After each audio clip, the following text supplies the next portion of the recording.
chào tất cả mọi người đã quay trở lại với kênh của Quỳnh Trần TV và cuộc sống ở Nhật. Theo như yêu cầu của mọi người, hôm nay thì Quỳnh có mua được là xương ống tủy bò về mình nướng ăn thử nha. Ở đây thì Quỳnh mua là 3 bịch. Ở đây là được 3 kg nha. Bây giờ Quỳnh sẽ mở ra cho mọi người xem bên trong nha. Thì cái này Quỳnh cũng mua ở trên web thôi.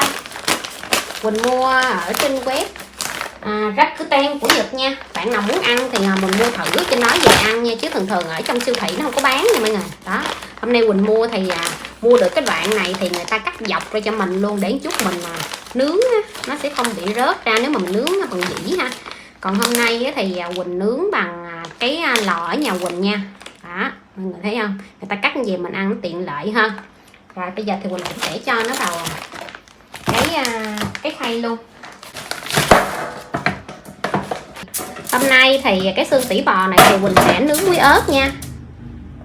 Trời ơi, ngày hôm qua Quỳnh đọc được một tin có thiệt cái Quỳnh ám ảnh của mọi người ơi. Hôm nay sẵn tiện vừa ăn vừa kể chuyện cho mọi người nghe nha. Thì cũng tám những cái chuyện xung quanh mà báo viết thôi. Nó nhiều quá cho nên Quỳnh sẽ làm 2 khay nha. Hôm nay thì Quỳnh sử dụng là muối ớt Tây Ninh để mà Quỳnh rắc lên Quỳnh nướng nha.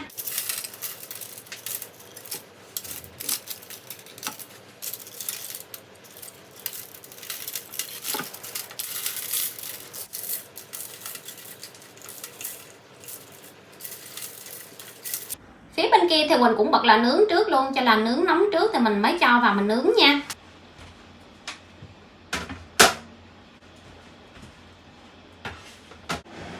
Lò nướng nóng rồi, bây giờ Quỳnh sẽ cho xương tỉ bò vào luôn.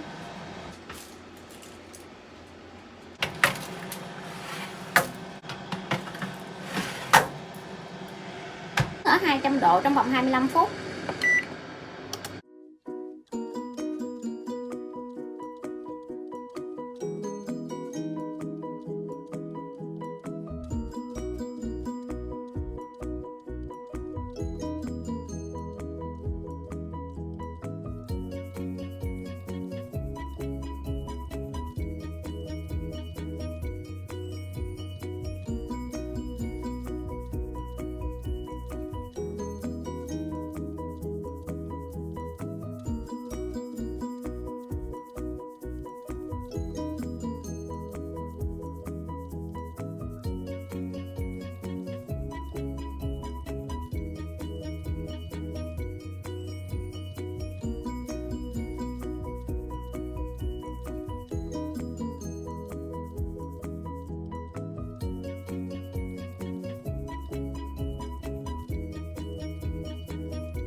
Chào cô chú, xin chào các bạn. Xin chào.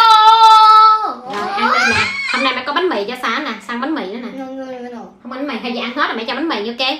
Dạ mẹ. Mọi người ơi, hôm nay thì cái món Quỳnh đã chuẩn bị xong hết rồi, bây giờ mời mọi người ăn chung với Quỳnh nha. Không có cho bánh mì gì. Quỳnh không biết là nó có vừa hay không thì mình sẽ ăn thử trước, rồi mình sẽ cho thêm một chút xíu là muối ớt vào nữa nha. Rồi mình sẽ bắt đầu là mình cào xuống nha mọi người. Trời ơi, mình cào từ dưới mình cào lên mọi người. Đây là mọi người ơi, đây múc ra nguyên một miếng luôn. Rồi. Đã nha mọi người ơi nè.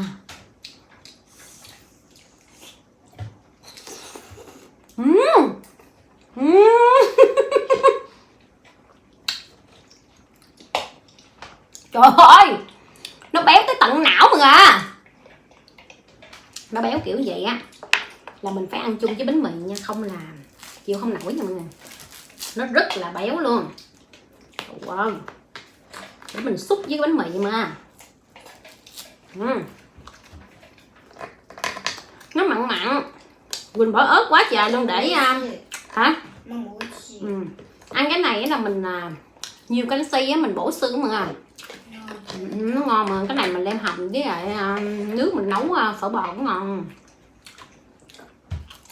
Chào cô đã食べ終わったわラーメンちょうだい. Cái này nhiều lắm rồi, cơm nhiều lắm, con ăn nữa là tối á hả? Con không ăn hết mà con ngồi lại mì nữa, chừng nào con ăn hết đó mẹ mới cho. Ok. muối nãy Quỳnh đắp lên là vừa rồi, không cần phải cho. Bởi vì Quỳnh sợ hôm nay á mình ăn không nhãn ngán á, cho nên để thêm một ít bánh mì và một ít đồ chua nha. Thấy vậy mọi người, chứ ở trong á nó có chút xíu à. Mình dít một muỗng là hết, chồng cạo trúng ớt mọi người, dít một muỗng là hết mà. Ở đây nó nè, không có cạo được nha, nó là xương nha. Coi như cục này xong rồi đó mọi người. Một cục nhanh tốc hành luôn. Cái cục thứ hai nha, ô rồi nè mọi người, nó chỉ được cái phần ở trên đây nè, cái phần nhiều nhiều nè, đó cái phần này đó mới đã. Ôi nó béo mọi người.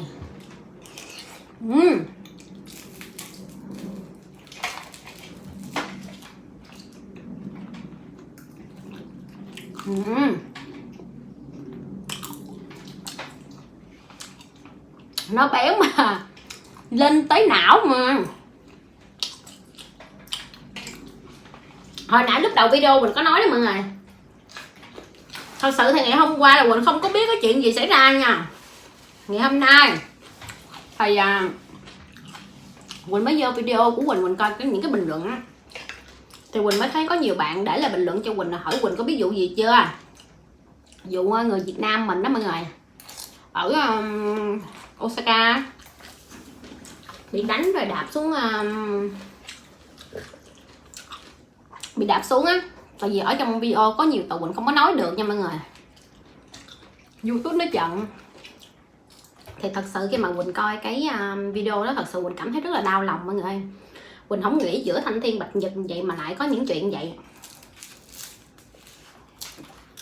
Xong á, cái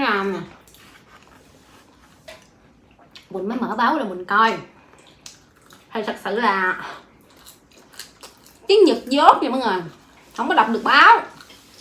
Nhưng mà anh xã Quỳnh đọc rồi diễn giải cho Quỳnh nghe. Tại vì á Quỳnh nói tiếng Nhật á thì Quỳnh nói được, Quỳnh nghe được, Quỳnh hiểu được, nhưng mà kanji rất là nhiều Quỳnh đọc không có được. Cũng có nhiều bạn giống trong tình cảnh giống như Quỳnh vậy đó, người Nhật nói thì hiểu hết. Giống như em bé, giống như cỡ như sao nói là hiểu hết nhưng mà không đọc báo được. Thì á tiếng Nhật là Nihongo. Thì á theo như lời của tờ báo nói, bây giờ mình sẽ nói theo tờ báo nói trước nha. Tờ báo nói á, khi mà người thanh niên này á, tiếng Nhật Nihongo thôi, sao im để cho mẹ nói với cô chú nè. Tiếng Việt Việt Nam Go để mới nói với cô chú nghe. Thì Quỳnh trích lời tờ báo nói là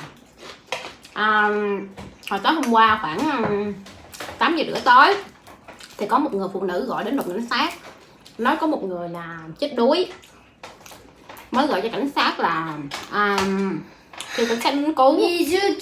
Nhưng mà mọi người biết là cảnh sát vòng vòng ở đó thì hầu như thì là người ta chỉ bảo vệ khu đó thôi. Còn cảnh sát mà cứu hộ cứu nạn thì là một cái đội khác nha mọi người, chứ không có giống nhau nha. Giống như là công an phường với lại của xa, cái này của mẹ nè. Công an phường với lại cấp cứu với lại cứu hỏa. Mọi người ở Nhật á, cấp cứu với cứu hỏa thì cấp cứu là bệnh viện, cứu hỏa thì nó cũng đi cứu luôn nha. Nhưng mà công an ở phường thì người ta đến, người ta chỉ xem xét thôi. Người ta đến trước nhưng mà người ta cũng không cứu được. Rồi báo nó ghi là trước khi xảy ra thì hai bên có xảy ra cãi vã, ấu đả gì đó mọi người, cãi vã nhau. Thì trong nhóm đó là có là người nước ngoài nè, người Nhật, người Nepal. Và cãi vã xong á thì xảy ra như vậy. Và trước lúc cãi vã thì đã có mang rượu nha mọi người. Nói chung là không còn tỉnh táo á, là đã xỉn rồi mọi người, đã xỉn. Cho nên lúc mà người thanh niên đó ôm trên thành cầu là người giống như là xỉn quá, xỉn quá không có chống cự được á. Và cái người mà làm như vậy á, là không phải người Nhật, không phải người Nhật. Và theo một số bạn thì nói là người Nhật nhưng mà không phải người Nhật nha. Và một số Báo thì đang nói là không phải người, báo nói là không phải người Nhật, nhưng mà hiện tại là người gì Quỳnh không biết. Còn một số cái comment của mình đọc được á thì nói là người Việt Nam mình tử nạn như vậy là người Nepal nha. Quỳnh coi mọi người ơi, Quỳnh coi cái clip đó mình nói thiệt đó, mình nổi da gà luôn. Và cũng trách á cái người mà đứng quay phim á ở bên cái bờ bên đây á, thì á là còn kêu đạp xuống đi nữa mọi người. Thiệt, sao vô cảm như vậy? Đều là con người với nhau mà sao vô cảm. Quỳnh không biết cái người đứng quay phim đó có biết là cái người mà bị đạp xuống là người Việt Nam hay không thì Quỳnh không biết nha. Cái gì? Không. Sao không ăn hết là mẹ không có cho? Sao không có hứa lại hứa với mẹ đúng là mẹ không có cho? Thì Quỳnh không biết là người đứng quay phim mà có biết hay không. Mà có những lời nói ra mọi người, Mẹ ơi, thấy có vẻ như là không có tính người mọi người. Biết là đạp xuống như vậy thì để người ta không biết bơi như thế nào mà còn cổ vũ như vậy nữa. Sao? Sao ăn hết cái này rồi? Nhưng mà sao có ăn hết chưa? Sao ăn hết rồi? Sao mình cho sao ramen đame đi? Bây giờ sao không ăn hết cơm mà sao đòi mẹ cho? Làm sao mẹ cho được? Bánh mì đi. Nãy giờ ăn bánh mì. Ăn bánh mì. Ăn bánh mì rồi. Ăn bánh mì không? Ăn bánh mì rồi nè nhỉ? Ăn bánh mì nè, sao cạp sao thích bánh mì á. Rồi ngồi xuống ăn. Thì Quỳnh không đồng tình với hành động của cái bạn mà người Việt Nam ở bên đây mà khi mà quay video nha mọi người. Và nói qua thì cũng phải nói lại. Thì cũng nhờ cái đoạn quay như vậy thì công an á, người ta sẽ vào cuộc, người ta bắt được cái hung thủ sẽ nhanh hơn nha. Bởi vì chưa chắc gì ở dưới cái hầm cầu như vậy nó có camera mọi người ơi. Nó có camera cho nên nhiều lúc Quỳnh lên Quỳnh hay nói với mọi người người Nhật vô cảm đối với người nước ngoài nha. Và cái thứ nhất là ví dụ kêu cứu đi mọi người, ví dụ kêu cứu đi thì khi mà người thanh niên nó rớt xuống vậy, ví dụ kêu cứu đi, tại sao á hả người ta lơ, người ta không cứu nha mọi người. Cứu hả? Cứu là cây chữ đất rư đó ha, người ta không cứu mọi người là bởi vì là bây giờ trước khi kể cái câu chuyện của bạn này tiếp thì sẽ kể cái câu chuyện của Quỳnh tại sao người ta không cứu nha. Mọi người biết là Quỳnh có hay kể với mọi người cái thùng rác thôi mà sao đừng có hỏi nữa, để mày nói chuyện với cô chú mày nói chuyện với Sa. Lúc trước Quỳnh có kể với mọi người á là khi xưa Quỳnh là người xém chết đuối nha mọi người, xém chết đuối ở ngoài biển. Ở ngoài biển là mọi người biết nó bao la luôn nha. Thì á mọi người biết cái người mà sắp chết đuối á mọi người, khi mà chuẩn bị đứng giữa rằng cái đường ranh mà giữa sự sống và cái chết, nó thật sự lúc đó người ta rất là hoảng loạn nha. Lúc đó Quỳnh mới 5 tuổi thì cái sức của một bé gái 5 tuổi khi mà sắp chết đuối á, cái anh đó anh nhảy xuống cứu Quỳnh á. Lúc mà anh cứu Quỳnh lên xong ảnh còn nói với Quỳnh á, Quỳnh đè đầu cởi cổ ảnh nha mọi người. Quỳnh nó cố để ngồi lên để mà thở mọi người, mọi người hiểu không? Ngồi lên mà thở, tại vì lúc đó là bị uống nước nhiều quá rồi, nếu mà không ngồi lên thở được nữa đó là sẽ bị chết đó mọi người. Cho nên á cái anh đó nói á, cũng may cứu Quỳnh được, và cũng may là Quỳnh là còn nhỏ mọi người. Cái sức của Quỳnh á thì anh có thể khống chế được. Với một người lớn, cái này là Quỳnh nói trên lập trường của Quỳnh, và Quỳnh cũng biết là có nhiều bạn sẽ không đồng tình và đồng tình, bởi vì cái mạng này thì có nhiều người sẽ đồng tình mà không đồng tình nha mọi người. Cho nên á một số người á thì sẽ nói là không, một chút nữa đi, con không ăn cơm cho mẹ mà con đợi ra mang. Nói tới đâu cái hàng xa là Quỳnh quên mất tiền mọi người. Thì nhiều lúc có nói người ta vô cảm nha mọi người. Nói người ta vô cảm là tại sao khi mà mình đứng giữa lằn ranh của tử thần như vậy á mà không có người cứu mình. Cái thứ nhất á, cái người nhảy xuống mà cứu được mình á thì cái người đó phải biết bơi, và cái người đó khi nhảy xuống được để cứu cái người mà chết đuối á thì cái người đó cũng phải mạnh nha mọi người. Tại vì sao? Bởi vì hồi nãy Quỳnh đã 엄마 nói. 사고리오 고고니 되던 나나구나쳤다 좋겠다. Hồi nãy Quỳnh đã nói rồi mọi người. Khi mà cái người mà đứng giữa đàn danh mà giữa sự sống và cái chết á, người ta đã như là bất bình tĩnh rồi, người ta sẽ nhấn chìm luôn cả cái người mà cứu mình. Đã rất nhiều trường hợp mà người ta nhảy xuống người ta cứu mọi người, mà người ta chết theo cái người mà kéo đó theo luôn đó mọi người. Cho nên đó cũng là lý do mà tại sao mà người ta không nhảy xuống cứu. Nhưng mà mọi người biết không, cái dòng sông đó thì không biết là dòng sông để người ta đi bộ, cho nên nó cũng không có cái đồ để mà cứu hộ giống như là phao hay gì mọi người. Ví dụ có phao đi còn đỡ mọi ha. Còn cái anh này á, thì cái em này chứ đọc là 20 tuổi, 20 mấy tuổi mọi người, thì là cũng 20 mấy tuổi, mà lúc đó là cũng đang sai nữa mọi người, rồi bị như vậy nữa, cho nên người ta rất là hoảng loạn. Nhưng mà nói gì thì nói, bây giờ mình có trách gì cũng vậy thôi, nhưng mà dù sao thì cũng chia buồn với gia đình của em nha. Thật sự khi mà mình đọc xong cái tin này mọi người, Quỳnh nổi hết cả da gà. Tự nhiên mình nhớ tới cái đợt khi xưa Quỳnh 5 tuổi nha. Quỳnh nói thiệt lúc đó thật sự là Quỳnh rất là hoảng loạn. Mà Quỳnh nhớ Quỳnh hả, sáng chết mà Quỳnh nhớ tới tận bây giờ. Và bây giờ công an nói là sẽ vào cuộc điều tra đó mọi người, sẽ vào cuộc điều tra để bắt cái người đó. Và bây giờ người đó trốn này, người đó trốn mất đất nè mọi người.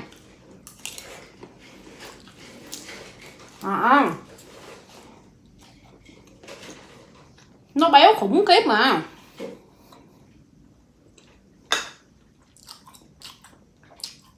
Cái người mà đau lòng nhất á Quỳnh thiệt là những người làm cha làm mẹ mà để ra đứa con luôn mong cầu con mình có một cuộc sống khỏe mạnh bình an thôi. Thật sự á, có những chuyện đến như vậy không ai mong muốn mà.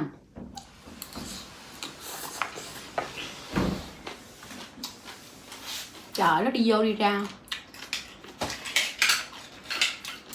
không có bỏ đá nữa, nhiều đá lắm. Rồi cầm đây, bưng ra ngoài uống đây, mệt quá, đem để vô kia luôn. Máy bay cô chú chưa? Bye bye cô chú. Bye bye. Nó cầm cái muỗng nó máy bài mà.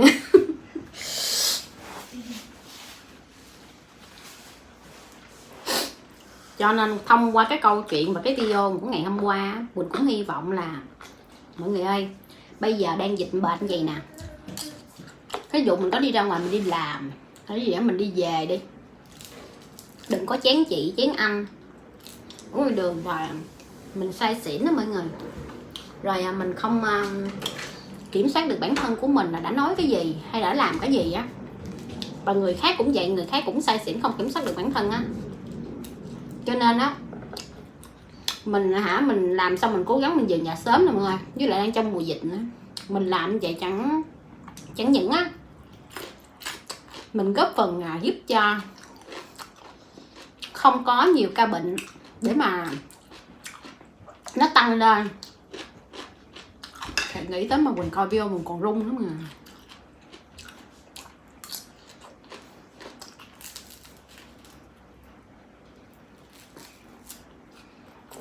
Rồi mọi người ơi, cái này ăn á phải nói là ăn một cái hai cái được nha. Mình ăn tới cái thứ tư á mọi người. Nó béo lên tới não mà. Nó giống như là nó sao ta,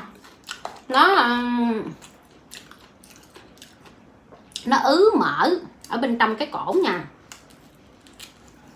Cái này á mà không ăn với bánh mì hoặc là không ăn cái gì đó mà mình dít chị không á nha mọi người, là không có ăn nổi nha. Cái này nói thật, không có ăn nổi nha. Nè mọi người, vậy nè, nguyên một cục mỡ luôn, nguyên một cục mỡ luôn đó mọi người, nguyên cục mỡ luôn.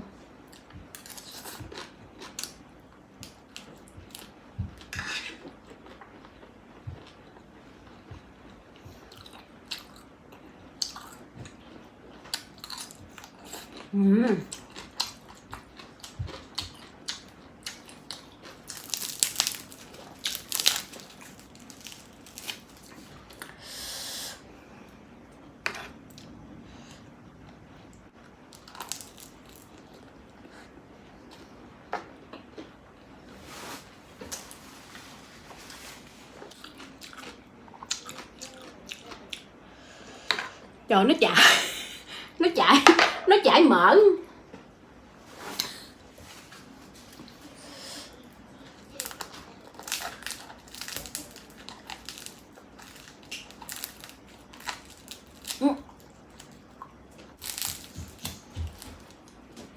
Bộ nó ngán mà.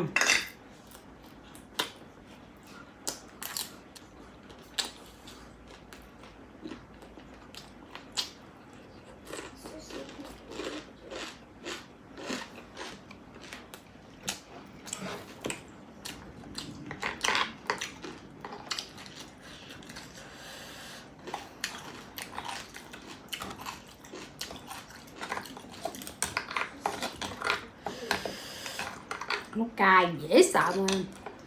Phải bỏ ớt như cỡ này á thì ăn nó mới đỡ ngán nha. Nó cay, nó choáng đi cái phần mỡ, làm cho mình đỡ ngán. Mọi người coi nước ở dưới không? Nó chảy mà. Quỳnh ăn được mấy cây ta? Quỳnh ăn được 5 cây nha. Là ăn được nửa mâm. Ăn được nửa mâm.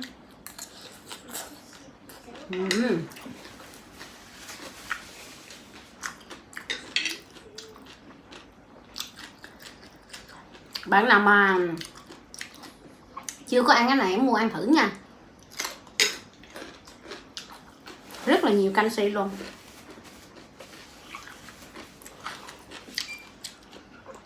Hôm nay cái này Quỳnh mua của anh chị Việt Nam bán rồi nè. Lâu lắm rồi mới được ăn bánh da lợn. Nó thơm.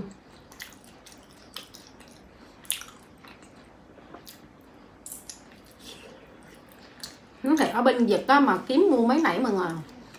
Chỉ có thể là mình mua của những mẹ bỉm sữa giống như Quỳnh ở nhà làm bán nha mà. Cái thật sự á, những cái tiệm Việt Nam này nọ kia người ta cũng mua lại của những người đó, người ta bán lại thôi, người ta cũng không có thời gian làm á.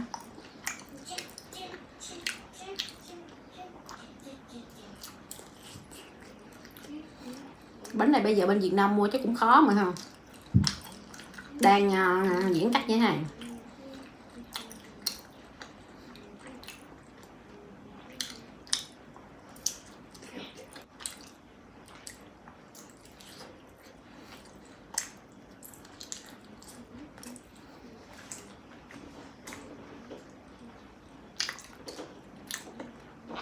Ngon quá, ngon, cay quá.